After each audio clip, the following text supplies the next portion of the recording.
Gold trusted gold buyers మీరు తాకట్టు పెట్టిన బంగారాన్ని విడిపించి ఈ రోజు ఉన్న మార్కెట్ ధరకు కొనబడను. 10 ఏళ్ల పాప సహస్ర ఎక్కడైతే హత్యకు గురైందో అదే బిల్డింగ్ ఇది. 2 ఫ్లోర్ బిల్డింగ్ మనం చూడొచ్చు. ఇప్పుడు లోపలికి ఎవరిని కూడా అలో చేయట్లేదు. అండ్ ఇక్కడ సీసీ కెమెరాస్ ఉన్నాయని కొంతమంది చెప్తున్నారు, లేవని కొంతమంది చెప్తున్నారు. ఇందులో ఉన్నటువంటి బిల్డింగ్ లో ఉన్నటువంటి ఒక వ్యక్తి మేబీ హత్య చేసి ఉండొచ్చు అన్నటువంటి మాట కూడా చెప్తున్నారు. కాసేపటి క్రితమే పోలీస్ అఫీషియల్స్ కూడా వచ్చి బిల్డింగ్ లోపలికి వెళ్ళి మరోసారి అసలు క్లూస్ ఏంటి ఇవన్నీ ఇన్ఫర్మేషన్ తీసుకొని వెళ్ళినటువంటి సిచ్యువేషన్. స్థానికులు మనతో పాటు ఉన్నారు, ఒకసారి మాట్లాడే ప్రయత్నం చేద్దాం. కాసేపటి క్రితమే పోలీస్ అఫీషియల్స్ కూడా వచ్చిండ్రు. వాళ్ళు కూడా మేము పట్టుకుంటాం నిందితుడిని అని చెప్తున్నటువంటి మాట. జరిగి ఆల్మోస్ట్ 24 గంటలు కావస్తోంది. ఎందుకు ఇంకా పట్టుకోకపోవడానికి కారణం ఏంటి అంటే స్థానికంగా వాళ్ళకి ఎలాంటి క్యూస్ దొరకలు. ఇక్కడ కానీ కాలనీలో కానీ సీసీ కెమెరా లేకపోవడం పెద్ద మైనస్. గతంలో కూడా డిపార్ట్మెంట్ కూడా మేము వినతి పత్రం బస్సు నుంచి ఇవ్వడం జరిగింది, సీసీ కెమెరాలో పెట్టియండి అని. కానీ పట్టించుకోలేరు. ఇక్కడ ఒక్క సీసీ కెమెరా లేదా ఇక్కడ చుట్టుపక్కల అందుబాటులో ఎక్కలేదు. ఈ గల్లీలో ఆ చివరికి ఒకటి ఉన్నది, దాంతోనే పోలీసు వాళ్ళు చూస్తున్నారు, చెక్ చేస్తున్నారు. లోపలున్న వ్యక్తి అని ఒక అనుమానం అయితే వ్యక్తం అవుతోందండి. సంజీవ్ రావా సెకండ్ ఫ్లోర్ లోనో ఎక్కడ ఉంటారు. సంజీవ్ రావు అనే వ్యక్తి గతం 15 సంవత్సరాల నుంచి ఇదే కాలనీలో ఉంటున్నారు. వాళ్ళ భార్య పేరు సరస్వతి. వాళ్ళు చాలా మంచోళ్ళు, మాకు తెలిసి మట్టుకు. వాళ్ళు ఇంటింటి పని చేసుకుంటారు, అతను డ్యూటీ చేసుకుంటారు. వాళ్ళ ఫ్యాక్టరీలో ఏదో ఫైర్ యాక్సిడెంట్ అయిందని చెప్పి ఇప్పుడు ఇంట్లో ఉంటున్నాడు, అంతేగాని మాకు తెలిసి మట్టుకు అయితే అతనికి మంచి ఉద్దేశం. మా దగ్గరనే చాలా ఏళ్ళ నుంచి ఉంటున్నాడు అతను. అదే మరి ఎవరు హత్య చేసి ఉంటారు? అసలు ఎవరి మీద అనుమానమైన వ్యక్తం చేస్తున్నారా? కుటుంబ సభ్యులు ఏమైనా చెప్తున్నారా? తల్లిదండ్రులను అడిగినోడా తల్లిదండ్రులకు తెలియదు అంటున్నారు. మాకు ఎలాంటి ఎవరితోని శత్రుత్వం లేదు, మాకు ఎలాంటి లేదని వాళ్ళు అంటున్నారు. వాళ్ళు కూడా ఎవరి మీద అనుమానం వ్యక్తం చేస్తలేరు, తండ్రి కానీ తల్లి కానీ. చూడాలి మళ్ళీ పోలీసు వాళ్ళ విచారణ ఎలాంటి నిజాలు బయటపడతాయో మనం చూడాలి. ఇంకా వీళ్ళది ఎక్కడ అండి, అంటే నేటివ్ ప్లేస్ ఎక్కడ, ఏంటి ఆ డీటెయిల్స్ ఏంటి? వీళ్ళు పాపర్ వచ్చేసి సదాశివపేట దగ్గరలో అంట తల్లిదండ్రులది. నిన్న పోస్ట్ మార్టం అయినా కూడా అమ్మాయిని అక్కడనే అంత్యక్రియలు చేయడానికి తీసుకెళ్లారు. సదాశివపేట బతకడానికనే వచ్చిండ్రు ఇక్కడికి అన్నటువంటి మాట చెప్తున్నారు. ఎన్నేళ్ల నుంచి ఉన్నారు ఈ ఇంట్లో? ఎన్ని సంవత్సరాల నుంచి? ఈ ఇంట్లో 2-3 సంవత్సరాల నుంచి ఈ ఇంట్లో ఉంటున్నారు వాళ్ళు. గతంలో కాలనీలో ఈ బస్సులో వాళ్ళు ఒక 5-6 ఇయర్స్ నుంచి ఉంటున్నారు వాళ్ళు. వాళ్ళ తండ్రి మెకానిక్ జాబ్ చేస్తారు, వాళ్ళ అమ్మగారు సహస్ర వాళ్ళ అమ్మగారు ల్యాబ్ లో జాబ్ చేస్తారు. అదే ఆమె కేంద్రీయ విద్యాలయంలో 6వ తరగతి చదువుతుంది, 12 సంవత్సరాల అమ్మాయి. ఆ పాప అది చాలా యాక్టివ్ అమ్మాయి. మాకు ఇక్కడ తిరుగుతుంటే చూస్తుంటాం కదా, చాలా మంచి యాక్టివ్ అమ్మాయి వాళ్ళు. అదే 20 కత్తిపోట్లు ఉన్నాయి అన్నటువంటి మాట చెప్తున్నారండి. ఇంత దారుణంగా 20 కత్తిపోట్లు అంటే మాట కాదు కదా. అండ్ దట్టు మెడ మీద చాలా కత్తిపోట్లు ఉన్నట్టుగా. అంటే అంత కసి ఎవరికి ఉండుంటుంది ఆ బాలిక మీద? ఇప్పటిదాకానే మన బాలనగర్ డీసీపీ గారు చెప్పారు, మెడ మీద 9 నుంచి 10 కత్తిపోట్లు, కడుపుల ఒక 5-6 పోట్లు ఉన్నాయన్నాడు. మొత్తం ఒక 20 కత్తిపోట్లు ఉన్నాయని చెప్పారు. పోస్ట్ మార్టంలో ఇప్పుడు వచ్చిందని తెలిసి బయటపడ్డది. చూడాలి మళ్ళీ అది ఎలాగ పోలీసు వాళ్ళు చేస్తారో ఏంటంటే. మా ముఖ్యమైన విజ్ఞత ఏంటంటే కాలనీ తరఫు నుంచి ఇంత జరిగిన కూడా ఇక్కడ కొంచెం కాలనీలో కొంచెం పోకరీలు ఉన్నారు. మిట్ట మధ్యాహ్నమే గల్లీలో మందు తాగుతుంటారు, చేస్తుంటారు. అంటే ట్రయల్ చేసి కంప్లైంట్ ఇస్తే వాళ్ళకి మా పేర్లు చెప్తుంటారు, కాలనీ వాళ్ళ పేర్లు. అలా కొన్ని జరుగుతుంటాయి. వాళ్ళని అరికడితేనే కదా కొంచెం ఇలాంటివి జరగకుండా ఉంటాయి. అంటే ఎట్లా గాంజా బ్యాచ్ ఎవరు? గాంజా బ్యాచ్ కానీ కొందరు ఇక గల్లీలో మేము లోకల్ అంటే కొంచెం రోడ్ల మీద తాగడం అది ఉంటుంది. కొంచెం పెట్రోలియం తిరిగి కొంచెం చేస్తే బాగుంటుందని మా ఉద్దేశం, మా కాలనీ తరఫున. ఎవరి మీద అనుమానం? వాళ్ళు ఎట్లా ఓనర్స్ బాగానే ఉంటారు, అంటే వీళ్ళు పైన టెనెంట్స్ బాగానే ఉంటారు? బాగానే ఉంటారు. మీరేంటండి అంటే ఓనర్స్? ఓకే. ఇప్పుడు 3 ఏళ్ళు అవుతోంది అని అంటున్నారు కదా. 3 years అవుతుంది వాళ్ళు వచ్చి. ఇప్పుడు బాలిక గురించి కానీ వాళ్ళ తల్లిదండ్రుల గురించి కానీ వాళ్ళు ఎట్లా? వాళ్ళు బాగానే ఉంటారు. వాళ్ళ ఇంట్లో ఫ్యామిలీస్ వాళ్ళ గొడవలు అవి ఉంటాయి తప్ప బయట ఎవరితోటి గొడవలు ఉంటాయి ఏం లేదు. ఒక్కసారి కూడా ఏ కంప్లైంట్ కూడా లేదు వాళ్ళ మీద. ఓకే. మరి మీ ఇంట్లో సీసీ కెమెరాలు ఉన్నాయా? లేదు. ఇక్కడ కొంతమంది పోకరీలు కూడా తిరుగుతున్నారు అని చెప్తున్నారు. కొంతమంది పోకరీలు కూడా తిరుగుతుంటారు అని చెప్తున్నారు, కరెక్టేనా అండి? లేదు, ఎవరు తిరగ పిల్లలు స్కూల్ పిల్లలు వచ్చి ఆడుకోవడం చేయడం చేస్తారు ఇక్కడ గల్లీలో, అంతే. అంతా మించి ఇంకెవరు పోకిరిగా అట్లా ఎవరు తిరిగే వాళ్ళు ఎవరు లేరు. మరి ఇప్పుడు సెకండ్ ఫ్లోర్ లో ఒక వ్యక్తి ఉంటారు, ఆయన మీద అనుమానం వ్యక్తం చేస్తున్నారండి. వాళ్ళ మీద ఎందుకు అట్లా? అంటే బిల్డింగ్ లో వచ్చేసి అతను ఒక్కడు నిన్న వర్క్ కి వెళ్ళకుండా ఒక్కడే ఉన్నాడు. అందరు వర్క్ లోకి ఎవరు పనులకు వాళ్ళు వెళ్ళిపోయారు, అతను ఒక్కడు ఇంటి దగ్గర ఉన్నాడు. అందుకని ఆయన మీద అనుమానం వ్యక్తం చేస్తున్నారు. అప్పుడు మీ ఇంట్లో ఎవరు ఉన్నారు సార్? ఇంట్లో ఎవరు లేరు. అప్పుడు లాక్ ఉందా? మీరేంటి సార్ అంటే లైక్ వర్కింగ్? నేను టెలికామ్ లో వర్క్ చేస్తాను, వోడాఫోన్ లో చేస్తాను. ఇప్పుడు ఈయన మీద సంజీవ్ రావు ఆయన మీద అనుమానం వ్యక్తం అవుతుంది, ఎందుకని? అదే చెప్పాను కదా, అతను ఒక్కడు ఉన్నాడు అని చెప్పేసి. వాళ్ళ మిస్సెస్ కూడా పనిలో వెళ్ళింది, ఎవరు లేరు, అతను ఒక్కడే ఉన్నాడు అని చెప్పేసి అనుమానం. ఇప్పుడు ఆయన ఎక్కడ ఉన్నాడు? పోలీసులు అదుపులో ఉన్నాడు? అది తెలియదు మాకు కూడా. నైట్ తీసుకెళ్లారు, మరి ఎక్కడికి తీసుకెళ్లారు, ఎక్కడ ఉన్నాడు అని తెలియదు. విచారణ చెప్పలేదు, మాకు కూడా చెప్పలేదు. వాళ్ళకి పిల్లలు ఫ్యామిలీ ఉన్నారు, వాళ్ళ మిస్సెస్ ఉన్నారు, పైన ఉన్నారు, 2 పాపలు వాళ్ళకు. సో ఒకసారి చూద్దాం. మీరెవరు? ఓనర్స్ అండి. ఏమైందమ్మా? నేను లేనండి, హాస్పిటల్కి వెళ్ళాను. మా పాప బాగాలేదు, 2 days ఉండే. సాటర్డే సండే నుంచి వెళ్ళి బాగాలేకుండే. ఇక మండే ఉంటారు కదా డాక్టర్లు, అట్లా అని రామ్దేవ్కి తీసుకెళ్ళాను ఐస్ చెకప్. ఆమెకి సైట్ ఎక్కువైందని చెప్పేసి ఐ డ్రాప్స్ 1.5 hour అని చెప్పారు. అట్లా అని చెప్పేసి ఉంటా అని చెప్పి, నాకు తెలియదు కదా, ఉంటాను అని అంటేనే వేస్తా అన్నారు. అలా అని చెప్పేసి ఉంటానండి అని చెప్పాను. చెప్తే వేసారు వాళ్ళు. మీ విషయం తెలిసిన వెంటనే 1/2 hourకి ఆమె కళ్ళు తెరిచి తీసుకొని వచ్చేసారు. సో ఇన్సిడెంట్ జరిగినప్పుడు లేను. వచ్చి చూసారు ఏం జరిగింది? అందరు వచ్చారు, వాళ్ళ పేరెంట్స్ వచ్చారు, పోలీస్ వాళ్ళు, వీళ్ళందరూ వచ్చారు, మీడియా వాళ్ళందరూ వచ్చారు, పైన చూస్తా ఉన్నారు. మీరు వెళ్ళి చూసినప్పుడు ఏముండే అమ్మా? తను చనిపోయిందని చెప్పారు. వాళ్ళ పేరెంట్స్ నేను వెళ్ళాను, నన్ను కూడా అలా చేయలేరు. వాళ్ళ పేరెంట్స్ తో వెళ్ళాను, చూసాను పాపని చంపేశారు. ఎట్లా అమ్మా? ఎవరైనా అన్నోన్ పర్సన్స్ ఎవరైనా వచ్చినట్టుగాని అలా ఏం అనిపించలేదండి. అది మేము లేం కదండి, మేము ఉంటే చూస్తే వీళ్ళు వచ్చారు అని చెప్పడానికి అవుతుండే. మేము లేం కాబట్టి ఇక మేము చెప్పలేము కదా ఏదన్నది. మరి ఎందుకండి మీ పైన ఉన్న పోర్షన్ అతని మీద అనుమానం వ్యక్తం చేస్తున్నారు, ఎందుకని? ఏమో అండి, తెలియదు. అనుమానం అయితే లేదు. మా చిన్న పిల్లోడు, ఆ పిల్లోడు మా హస్బెండ్ ఎత్తుకున్నాడు, 3 years బాబు. చాలా ఇష్టం మా పిల్లోడు అంటే. వాళ్ళ పిల్లలకి, వాళ్ళ వైఫ్ అండ్ హస్బెండ్ కి చాలా ఇష్టం. తీసుకెళ్తారు, ఆడిపించుకుంటారు, తీసుకొస్తారు, తినబెడతారు, పడుకోబెట్టుకుంటారు మా పిల్లని. కానీ ఆయన అలా చేశాడంటే ఇక నేను ఏం చెప్పలేనండి.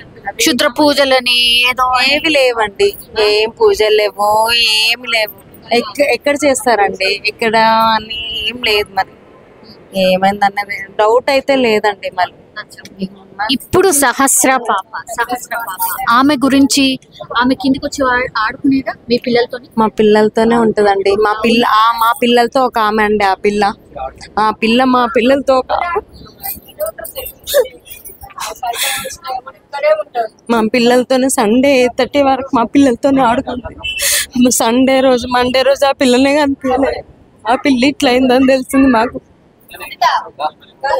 ఇప్పుడు ఇంట్లో ఒక్కతే ఉంది అని అంటున్నారండి. పాప ఒక్కతే ఉంది అని అంటున్నారు.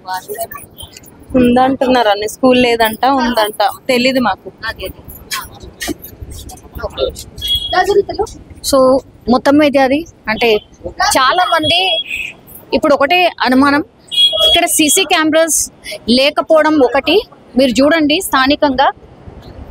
స్థానికంగా అందరికీ కూడా ఆశ్చర్యం అన్నమాట. ఒక్కసారి అక్కడికి వెళ్ళే ప్రయత్నం చేద్దాం. ఇది యాక్చువల్లీ ఇల్లు, లోపలికి ఎవరిని ఎలో చేయట్లేదు.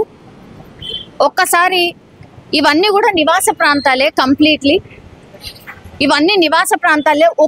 ఒక్క బిల్డింగ్కి కూడా సీసీ కెమెరాస్ అయితే లేవు. Not even single building. ఇక్కడ ఒక్క సీసీ కెమెరా కూడా లేదు. కానీ ఒకే ఒక బిల్డింగ్కి మనం చూడొచ్చు. ఇక్కడ ఒక సీసీ కెమెరా కనిపిస్తోంది, ఇక్కడ ఒక సీసీ కెమెరా ఉంది బిల్డింగ్కి.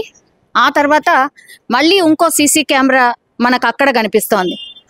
సో ఈ 2 బిల్డింగ్స్ తప్పించి ఇంకెక్కడ కూడా సీసీ కెమెరాస్ అయితే ఎక్కడ కనిపించట్లేదు. సో ఇవన్నీ కూడా నివాస ప్రాంతాలు. ఎవరు కూడా ఎక్స్పెక్ట్ చేసి ఉండరు ఇట్లాంటి ఇన్సిడెంట్ జరిగిందనో లేకపోతే ఇట్లాంటిది అయ్యిండొచ్చో అని ఎవరు కూడా ఎక్స్పెక్ట్ చేసి ఉండరు. సో నివాస ప్రాంతాలలో ఒకసారి ఈ ఇన్సిడెంట్ జరగగానే భయభ్రాంతులకు గురై ఉంటారు. ఈ బిల్డింగ్ కి మాత్రమే మనం చూడొచ్చు 2 sides ఉన్నాయండి సీసీ కెమెరాస్. అఫ్ కోర్స్ ఆ బిల్డింగ్ ఉన్న సీసీ కెమెరా మాత్రమే నాకు తెలిసి ఫోకస్డ్ గా అటువైపు ఉండుంటది కాబట్టి ఏమైనా తెలిసే అవకాశం ఉంటది, ఎవరైనా నిందితుడు ఉన్నాడా ఏంటా అని. మేడం మీరు ఓనరా రెంటర్స్? ఓకే, మీకు ఎప్పుడు తెలిసింది? మాకు నిన్నే తెలిసిందండి, నిన్న మధ్యాహ్నం జరిగింది. నిన్న మధ్యాహ్నం తెలిసేసరికి అందరూ వెళ్ళి చూసేసరికి ఇంకా పాప అలా ఉండేసరికి అందరు భయపడి అలా చూస్తున్నారు అనమాట. ఈ అంటే సీసీ కెమెరాస్ ఎందుకు లేవు మ్యామ్? సీసీ కెమెరాస్ ఉన్నాయి కానీ వర్క్ చేయట్లేదు, అవి ఏవి కూడా వర్క్ చేయట్లేదు. ఇవి రెండు అయితే వర్క్ చేస్తుంటాయి. ఇది వర్కింగ్, ప్రతి ఫ్లోర్ కి సీసీ కెమెరాస్ ఉంటాయి. అక్కడ కూడా ఒక సీసీ కెమెరా కనిపిస్తుంది. అది సీసీ కెమెరా వర్క్ చేయట్లేదు, ఈ బిల్డింగ్ లో సీసీ కెమెరాస్ వర్క్ చేస్తున్నాయి. సో ఇవన్నీ తీసుకొని వెళ్ళారా? తీసుకుని వెళ్ళారు.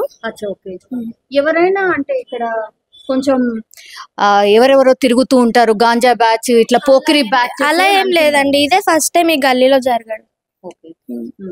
సహస్ర పాప గురించి గానీ వాళ్ళ ఫ్యామిలీ గురించి గానీ మాకేం ఐడియా లేదండి. వాళ్ళు ఎప్పుడు బయటకి రారు, చాలా తక్కువ. వాళ్ళ పని వాళ్ళే చూసుకుని వాళ్ళ వర్క్స్ వాళ్ళకి వెళ్తారు. ఆ పాపకు కూడా నిన్న హాలిడే అంట అనేసి ఇంట్లో ఒకతే ఉంది. అలా అయింది. ఇంకా ఎప్పుడైనా ఇక్కడ ఇట్లా ఎవరైనా అన్నోన్ కొంచెం అనుమానితులు అలా ఏం లేదు, దొంగతనాలు లేదండి. ఇది మంచి గల్లీ అండి. అసలు ఈ ఏరియా అనేది మంచి గల్లీ. ఇక్కడ పిల్లల్ని వదిలేస్తున్నారంటే చాలా సేఫ్టీ అనేది ఈ గల్లీ. కానీ ఇంత పెద్ద ఇన్సిడెంట్ జరిగింది, ఏకంగా హత్యనే జరిగింది. అవునవును, అందరూ అదే భయపడుతున్నారు, ఇదే ఫస్ట్ టైం కదా అనేసి. ఓకే, థ్యాంక్ యూ అండి. సో ఇది యాక్చువల్లీ సీసీ కెమెరాస్ ఉన్నప్పటికీ కూడా వర్క్ చేయట్లేదు అని ఒకటి, అని ఇన్సిడెంట్ ఎట్లా జరిగింది అనేది కూడా ఏం అర్థం కావట్లేదు అని ఒక మాట వినిపిస్తోంది. ఒకసారి చాలా మంది ఇన్సిడెంట్ తెలిసిన తర్వాత వచ్చి చూసి వెళ్తున్నారు. అసలు ఇంత పెద్ద ఇన్సిడెంట్ ఎట్లా జరిగింది, అది 1:10 ప్రాంతంలో ఎట్లా జరిగింది అనేది కూడా పూర్తి స్థాయిలో అనుమానం అయితే వ్యక్తం చేస్తున్నారు. మీరు చూడండి 2 sides కూడా అన్ని నివాస ప్రాంతాలే. మరి ఎందుకు ఇట్లా జరిగింది అనేది కూడా తెలియనటువంటి పరిస్థితి అయితే కనిపిస్తోంది. సో ఇది నిన్న సహస్ర ఎక్కడైతే మర్డర్ జరిగిందో ఆ బిల్డింగ్ విజువల్ మనం చూస్తోంది. పోలీసుల ఇన్వెస్టిగేషన్ ఇంకా కూడా కొనసాగుతోంది. కేవలం 10-12 సంవత్సరాలు మాత్రమే ఉన్నాయి ఆ పాపకి. సో అంత దారుణంగా ఎట్లా మర్డర్ చేయగలిగినరు, ప్రతి క్లూని కూడా పోలీసులు సేకరిస్తున్నటువంటి పరిస్థితి. ఇక్కడ అతిపెద్ద సమస్య ఏంటంటే ఈ గల్లీలో ఈ కాలనీలో సీసీ కెమెరాస్ ఎక్కువ లేకపోవడం వల్ల కేసు ఇంకా కూడా కాంప్లికేట్ అయినటువంటి సిచ్యువేషన్. 4-5 బృందాలుగా ఏర్పడి ఇప్పుడు కేసును అయితే టేకప్ చేసి తిరుగుతున్నారు పోలీసులు.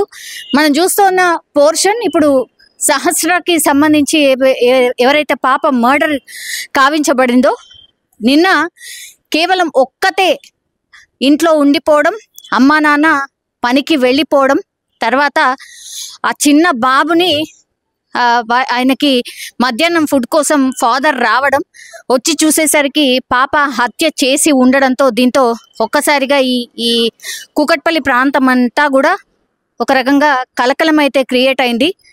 మనం చూస్తున్న పోర్షన్ ఇది పైన యాక్చువల్లీ ఇది 2 stories బిల్డింగ్, పైన పెంట్ హౌస్. సో మనం చూస్తోంది పెంట్ హౌస్ అనమాట. ఆ పెంట్ హౌస్లోనే సహస్ర వాళ్ళ పాప అట్లాగే అమ్మ నాన్న దెన్ వాళ్ళ తమ్ముడు నివాసం ఉండేవాళ్ళు. 2-3 ఏళ్ల నుంచి కూడా ఇదే పోర్షన్లో ఉంటున్నారు. వాళ్ళ ఓనర్స్ కూడా ఏం చెప్పలేకపోతున్నారు. ఇప్పుడు మనం కింద ఏదైతే పోర్షన్ చూస్తున్నామో అంటే పెంట్ హౌస్కి కింద పోర్షన్ 2nd floor, ఆ డోర్స్ అన్నీ కూడా క్లోజ్ ఉన్నటువంటి సిచ్యువేషన్ 2nd floorవి. అందులో ఆ పోర్షన్లో ఉన్నటువంటి వ్యక్తి మీద అనుమానం అయితే వ్యక్తమవుతోంది. నిన్న మర్డర్ జరిగిన టైంలో సంజీవ్ రావు ఆయన అంటే ఆయన మీద ఎందుకు అనుమానం అంటే ఆ పాప మర్డర్ జరిగినప్పుడు కేవలం ఆ 2nd floorలో ఉన్నటువంటి వ్యక్తి మాత్రమే ఆ బిల్డింగ్లో ఉన్నాడు. కాబట్టి ఆయనని తమ స్టైల్లో ఇన్వెస్టిగేషన్ చేస్తూ ఉన్నారు పోలీసులు. ఆల్రెడీ నిన్ననే తీసుకెళ్ళిపోయినరు. అట్లాగే వాళ్ళ ఫ్యామిలీని కూడా ఇప్పుడు పైనకు ఆ పోర్షన్లోకి తీసుకొచ్చి కూర్చోపెట్టి అసలు ఏం జరిగింది ఏంటి అనేది పోలీసులు వాళ్ళ కోణాల్లో విచారణ చేస్తున్న పరిస్థితి అయితే కనిపిస్తోంది. నివాస ప్రాంతాలు కావడం, చుట్టుపక్కల అన్నీ కూడా బిల్డింగ్స్ అన్నీ కూడా ఫ్యామిలీస్ పోర్షన్స్కి ఉండడం అండ్ హత్య జరగడం ఇప్పుడు కలకలం అయితే క్రియేట్ అవుతున్న సిచ్యువేషన్ అయితే కనిపిస్తోంది. ఇప్పుడు నేను రిపోర్ట్ చేస్తున్నటువంటి బిల్డింగ్ ఏదైతే ఉందో ఎగ్జాక్ట్లీ ఇప్పుడు నేను నిల్చున్న బిల్డింగ్ క్వైట్ అపోజిట్ బిల్డింగ్ అనమాట. లోపలికి ఎవరిని ఎలో చేయట్లేదు కాబట్టి నేను ఇక్కడ నుంచి చూపించే ప్రయత్నం మాత్రమే చేస్తూ ఉన్నాను. సో అది మధ్యలో రోడ్, ఆ తర్వాత అటువైపు బిల్డింగ్ ఉంది. సో ఆ బిల్డింగ్ లోనే ఇప్పుడు పోలీసులు మనకి ఏదైతే కనిపిస్తున్నారో ఆ బిల్డింగ్ లోనే పూర్తిగా పాపం మర్డర్ జరిగిన తీరు కావచ్చు, ప్రతి క్లూని కూడా సేకరిస్తూ ఉన్నారు. ఎందుకంటే 20 కత్తి పోట్లతోని అమ్మాయిని చంపారంటే ఇమాజిన్ కూడా చేసుకోలేం. అంటే ఎంత కసితోని పొడిచి చంపారు. ఇంత కోపం ఆ పాప మీద ఎవరికి ఉంది? తల్లిదండ్రుల మీద ఉందా, లేకపోతే పాప మీద ఉందా? ఏంటి రీజన్ ఏంటి అనే కోణంలో పోలీసులు అయితే ప్రస్తుతం ఇన్వెస్టిగేషన్ చేస్తున్న సిచ్యువేషన్ అయితే కనిపిస్తోంది.